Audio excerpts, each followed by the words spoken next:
With Thanksgiving here, I just wanted to say, even despite the outcome in this one, how thankful I am to watch hockey, to watch highly competitive, highly entertaining hockey, the type that we saw tonight in this game. We've had seasons lately where we haven't been able to watch hockey because of CBA disagreements and lockouts. And we might have another one of those seasons coming up in a few years where we just don't have the luxury of watching hockey this time of year. So in the grand scheme of things, I'm just thankful for hockey. Yeah. Woohoo! We are in a snow week. Yeah. Can't get any better.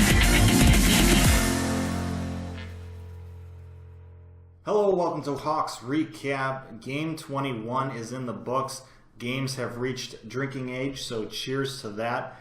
Hawks end up losing this one in Tampa to the Lightning by a score of 3-2 in overtime. Tampa Bay, best team in the league. Tough task going into this one, but it looked really good early on for the Hawks. You could tell right away that the Hawks were respecting the Lightning's ability and the offensive prowess of the Lightning, and rightfully so. They're an unbelievable team. They're tops in the league for a reason. But the Hawks not pushing too much there, trying to keep the Lightning offense at bay, trying not to make a mistake, just making smart plays, getting pucks out, and then counterattacking when possible. And those counterattacks are how the Hawks got some odd man rushes in this first period. A little less than 4 minutes into this first period, the Hawks get one of those rushes. Anisimov makes a great play in the neutral zone to spring Kane free on the 2-on-1. Kane skating up into the offensive zone, left side. Point is there back checking, doing a good job of it for the most part. Has a stick basically in the shooting lane for Kane, and 9 times out of 10, Kane's shot that he takes here would get deflected up into the netting, but Kane somehow gets the puck past that, and it gets by Vasilevsky, and Kane gets his first goal in a good while. The Hawks take a 1-0 lead early in this one. However, shortly after that, Hayden makes a mistake and gets called for high sticking against JT Brown, and it's not your typical 2-minute minor, it's a 4-minute double minor because it draws blood, and the Hawks have a really tough task here to kill off a penalty, a 4-minute penalty against the top power play unit in the league. The Hawks PK unit seems to be up to the task early in this one. They kill off 3 out of the 4 minutes, and then Taze gets called for a hooking penalty, and so now the best power play unit in the league has a 5-on-3 opportunity to tie this game up and then perhaps an additional time to then take the lead. But the Hawks pick up their captain, they stand strong, they kill off the 5-on-3 and then kill off the rest of Taze's penalty and escape about 5 straight minutes of penalty killing and hold on to a 1-0 lead in this first period. I can't possibly tell you how happy I've been with the PK unit so far this season. And every single time I'm thinking, okay, they're going to let one in now. I mean, surely this is just a situation that it's just too much. They're going to give up a goal, and they don't. They just stand tall, and they kill it. I absolutely love it. Now about 5 minutes left in this first period, the Hawks go on the power play, and it is a good-looking power play. They have great passing, great puck movement, great movement off the puck. They get a one-timer to Schmaltz, and he can't quite elevate it. Vasilevsky somehow makes a toe save there. Lightning try and clear it, but they clear it over the glass. Delay of game, and now the Blackhawks are the ones that have a good 5-on-3 opportunity here, a chance to go up by 2 goals.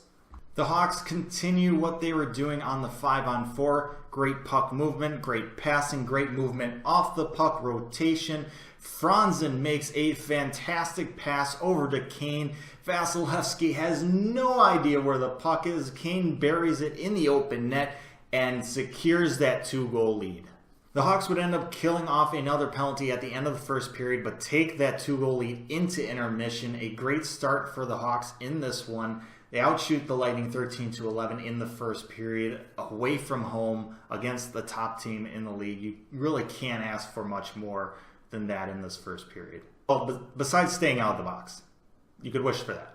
Second period now, you can definitely expect the Lightning to have a strong pushback to try and get back in this game. They have the power play left over from the end of the first, and they get a really good look. Vasilevsky with a stretch pass to Stamkos while the Hawks are trying to change quickly, and Stamkos is basically one-on-one with Crawford all alone. I mean, this is Stamkos we're talking about, one of the best shooters in the game, and Crawford, just flashing the leather.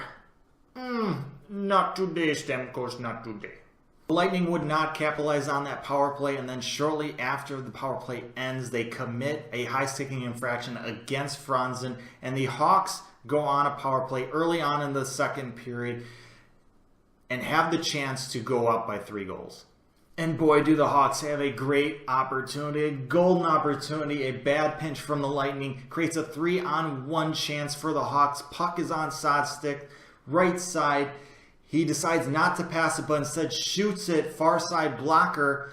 Vasilevsky does his best to fight it off. There's a rebound in the slot area, open net. Anisimov just could not get there in time. Puck is batted away, and that's the end of that golden chance for the Hawks. About 30 seconds after that, Kane has his shot blocked at the point, and he does his best getting back, trying to prevent a breakaway chance the other way. The Lightning commit 3 players to this rush, and Kane and Franzen kind of just don't really pick up anyone other than the first guy there, which was Kucherov, I believe.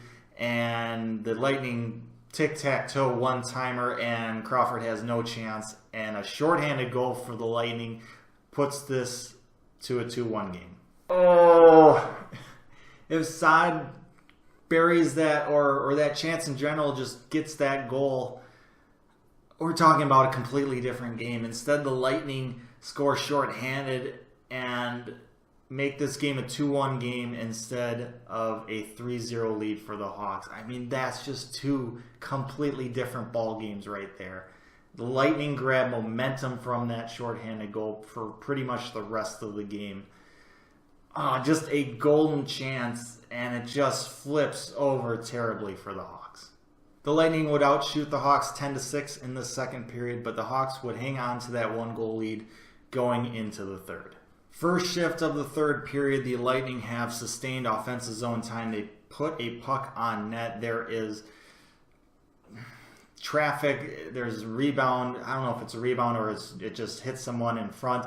Puck's in the slot there, and Kunitz jumps in there and just kind of whacks at it, and the Hawks can't get to it. The puck squeaks by Crawford 5-hole, and just like that, this game is tied.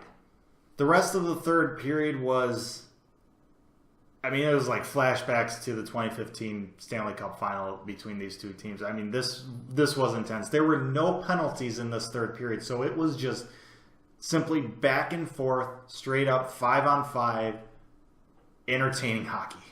Both teams had some really, really A-quality chances in this third period, but both Crawford and Vasilevsky put up fantastic performances, shutting down the opponent's offenses for the rest of the third period. This was a game featuring 2 Vezina candidates early on in this season, and this third period showed it. I mean, it was spectacular. It was fun to watch. It was just great goaltending performance. It was quite beautiful, honestly. This game would go into overtime tied 2-2. Both teams would get at least a point, and honestly, happy pretty much. I mean, away against the top team in the league, to get 1 point out of it, at least you got to be happy about that. But the Hawks had so many opportunities to win this one in regulation, and even though they got outshot in this one, I gotta say, I thought the Hawks had the better chances, or the more dangerous chances. They had some chances right on the doorstep. One-timer that they either just shot wide, or Vasilevsky made just a huge save sliding over. I mean, they had some grade A+ chances that they just somehow could not finish off, and just what could have been, really. But now, overtime 3-on-3, and honestly, I could probably say the exact same thing for this one. In the first half of this overtime period, the Hawks were the better team. They had the chances. They looked like they were going to be the team to win this one. And they just couldn't do it. Kane with a breakaway. Oh, 9 times out of 10 he scores this one. Oh, forehand, backhand. Just can't lift the puck. Vasilevsky makes the leg save. Oh, could have been a hat-trick game winner for Patrick Kane. But it's not.